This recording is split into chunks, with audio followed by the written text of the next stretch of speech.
Hello, third grade artists. This week and next week, we are traveling to Australia to make our art.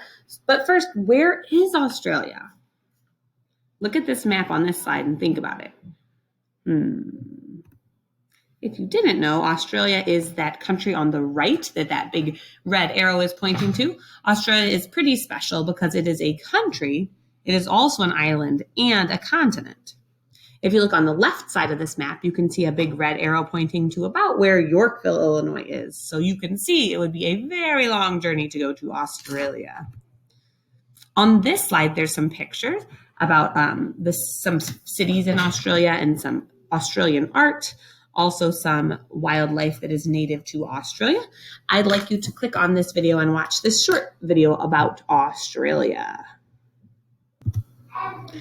For our project, we are going to look at Aboriginal art, but first let's talk about the Aboriginal people, also known as the Aborigines.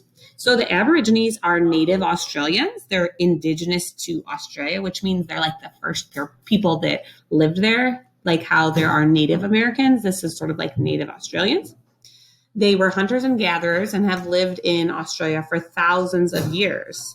They, of course, have their own customs and its own society, and they have their own ways to make art. We're going to just quickly talk about 3 different types of Aboriginal art. The first type I want to talk to you about is dream painting. Dream time is sort of the idea that Australian Aboriginals reflect on sort of how the world was created. Okay, so during dream time, people are sort of like meditating, which is like kind of like a quiet time to think about how the world was made. So dream paintings are created during that sort of meditation and tell stories. Dot painting, which is that artwork in the center, is a very unique style to Aboriginal culture. The dots have different symbolism for different tribes, different Aboriginal tribes. Sometimes people think of those dots sort of as like stars. Rock painting, all the way on the right, is another type of Aboriginal art, which is sort of similar to cave painting, which was sort of telling these stories by either painting or etching into rock or rock walls, and they tell different stories about the culture and have lots of symbolism. So looking at those 3 types of art, what do you notice about all these types of art?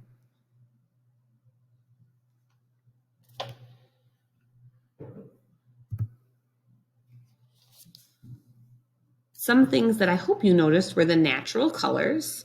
This art is created using natural materials to make the paints. So of course they don't have like neon yellow and things like that.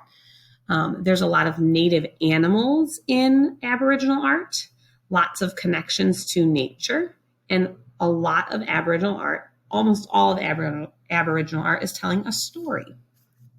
So for our project, we're going to do a 2-week project. This week, I would like you to create an Australian animal silhouette. Okay, so a silhouette is kind of like a shadow of something.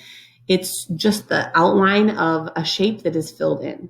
So up in the top left up here, if you click on that link, it's going to take you to the slides 8 through 12 in this presentation that have all these different Australian animal silhouettes to help you get an idea. Okay, if you click on this link, you can watch a video direction of how I drew my Australian animal silhouette. If you would just like some written directions, you can click here and that will take you to another presentation with some written directions on how to complete your silhouette.